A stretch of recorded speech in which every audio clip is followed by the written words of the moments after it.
Ashes don't mean the end. They mean something had to burn. Welcome to Ash to Phoenix. I'm Queen Anne, the Transformer, and this is Truth Be Told, where we stop running and start looking in the mirror, where accountability becomes power and healing becomes transformation. This is your reminder you are not stuck, you are becoming. There comes a point in life where you realize you're not tired because life is simply hard. You're tired because too much has been getting access to you. Too many people, too many demands, too many emotions that were never yours to carry. Too many places where you kept saying yes while your spirit was crying out no. And for a while, you don't even recognize that it is a boundary problem.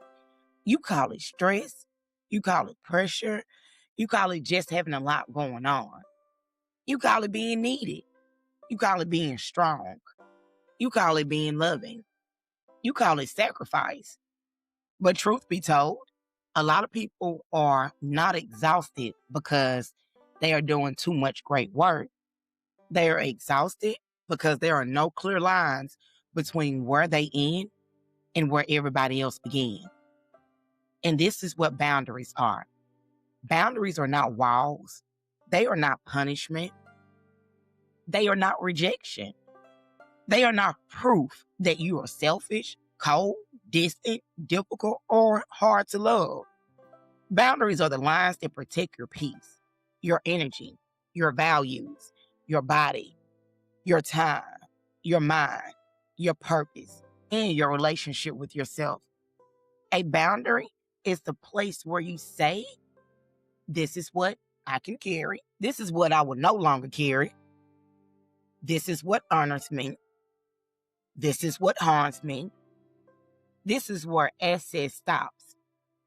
And if a person has never been taught that, never seen that, never experienced healthy boundaries, then of course they struggle with them because you cannot maintain what was never modeled for you. So let's really go there. Boundaries are agreements, first with yourself, then with others. They are not just words coming out of your mouth. They are decisions. They are standards. They are patterns of behavior. They are proof that you know your limits and are willing to honor them. And boundaries exist in more areas of life than most people realize. Let's go over some. Emotional boundaries. This is knowing that everybody's feelings are not your responsibility. You can care about somebody without being consumed by their chaos. You can love somebody without carrying every move they have, every burden they drop, every storm they refuse to process. When emotional boundaries are weak, you absorb everything. You become the fixer, the rescuer, the emotional landfill. And eventually, you are so full of everybody else that you cannot hear yourself. Physical boundaries. This is about your body, your space, your rest. Who gets access to your body? Who gets too close? Who drains your physical energy? Who expects your presence when your body is begging for pause? Physical boundaries matter because your body keeps score. The body feels, but the mouth won't say. Headaches, tension, fatigue, poor sleep, tight chest, stomach problems, burnout. Sometimes that is not just stress. Sometimes that is a life with no physical limits. Time boundaries. Who gets your time? How much of it? At what cost? A lot of people are not bad with time. They are bad with access. They let everybody interrupt them, pull on them, demand immediate responses, crowd their schedule, use up the very hours they needed for rest, purpose, prayer, planning, healing, or silence. Time is your life. If you do not guard your time, you are not guarding your life. Mental boundaries. What gets to live in your mind? What conversations keep replaying? What opinions have too much power over your inner world? Mental boundaries mean you do not let every voice become your voice. You do not let social media, fear, gossip, trauma, or criticism take over your thoughts and make a home in your head. Without mental boundaries, you become mentally overcrowded, and a crowded mind cannot hear the truth clearly. Spiritual boundaries. What are you willing to allow in your spirit? What are you entertaining? What keeps pulling you out of alignment? Spiritual boundaries are about discernment. Not everything that is loud is right. Not everything that is spiritual is healthy. Not everything that feels intense is meant for you. Some people have opened themselves up to everything except their own inner knowing. And now they are spiritually scattered, easily influenced, always searching, never grounded. Relational boundaries. How do people treat you? How do you allow them to treat you? How do you show up in relationships? Relational boundaries are the standards for connection. How you communicate, what you tolerate, how conflict is handled, whether love is mutual or one-sided, whether respect is present or missing. Without relational boundaries, love becomes obligation. Loyalty becomes bondage, and being there becomes self-abandonment. Financial boundaries. Who is always reaching into your pocket? What are you funding that is not your assignment? Where are you saying yes out of guilt, image, fear, or obligation? Financial boundaries. Financial boundaries matter because money is not just money. It represents labor, energy, time, and choice. Weak financial boundaries can create resentment, stress, inability, and shame. Digital and attention boundaries. What has your attention? How often are you reachable? How much of your mind belongs to your phone? Alerts, noise, trends, and the need to keep up. Distractions is one of the greatest boundary violations of this era. Not always from other people, sometimes from your own undisciplined access points. If your attention is always available, your peace will never be protected. The reason why boundaries are so important, because without them, everything spills. Your energy, your peace, your focus spills. Your health, your emotions, your purpose spills. And then people say, I don't know why my life feels so out of control. Sometimes it's not because your life is broken. Sometimes it is because the lines are broken. Boundaries help because they create structure. They teach people how to love you.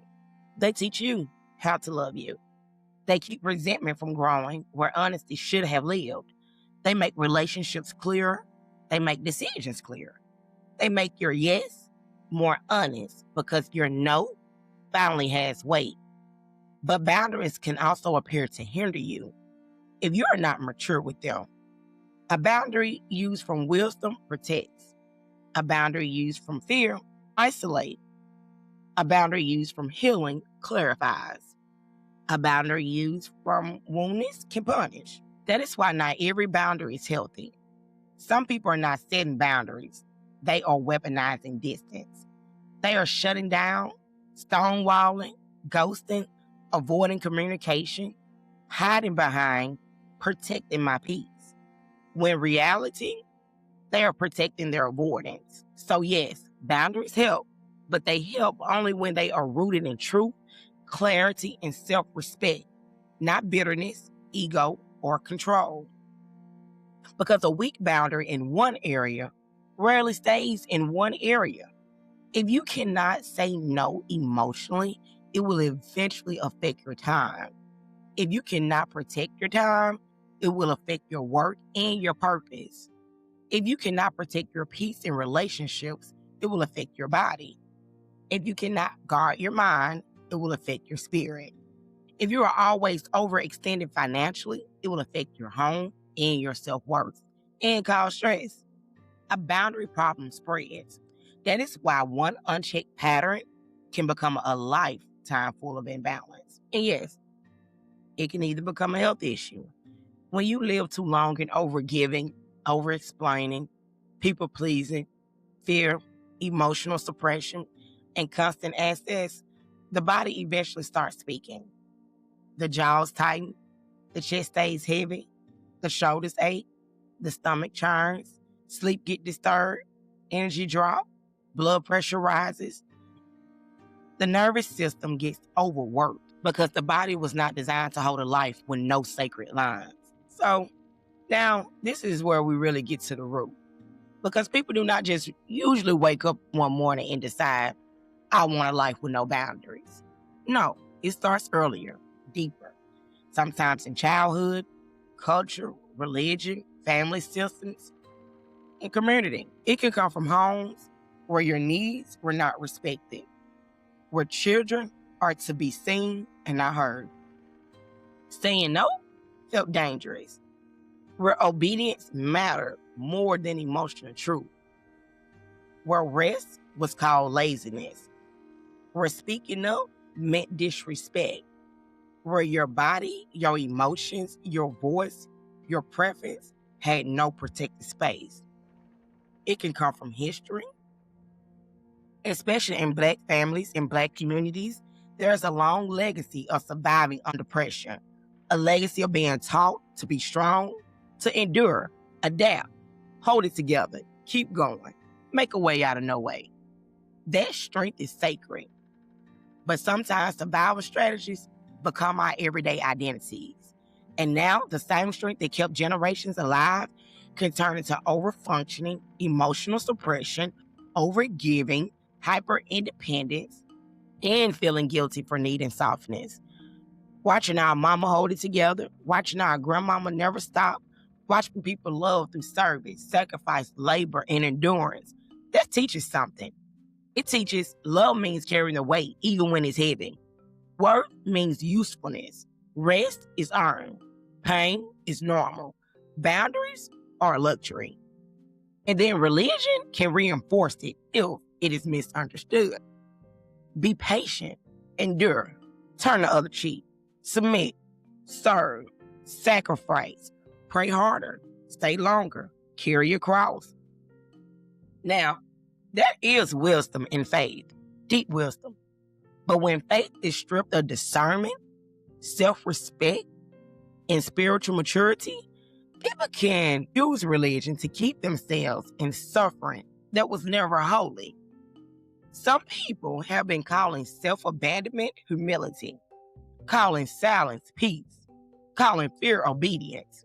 And all the while, their soul is saying, this is not alignment, this is exhaustion. Culture does it too. Some cultures teach harmony at any cost. Some families teach loyalty over truth.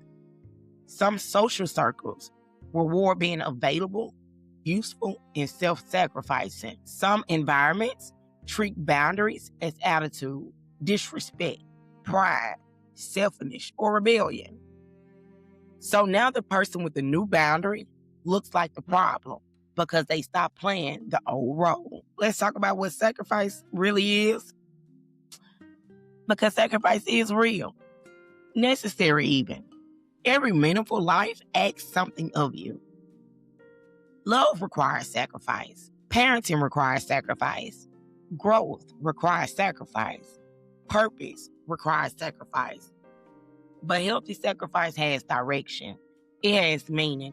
It has an agreement. It has balance. It does not erase you. Unhealthy sacrifice is constant. It is unconscious. It is guilt-driven. It is fear-based. It is rooted in a need to be accepted, needed, useful, or safe. It is giving what you cannot sustain. It is bleeding and calling it holy. It is abandoning yourself and calling it love. This is not sacrifice. That is self-neglect wearing a halo. And people will use the language of sacrifice to manipulate assets. They will call you selfish when you stop overgiving. They will say you change when you stop being easy to use. They will call your boundaries distant because they were benefiting from your lack of them. That is why discernment matters, because not everybody who dislike your boundary is being harmed by it. Some are simply being inconvenienced by your healing. Now, distractions. Distraction is not always something loud. Sometimes distraction is just anything that keeps you from hearing yourself. Constant scrolling, constant noise, constant calls, constant drama, constant fixing, constant consumption.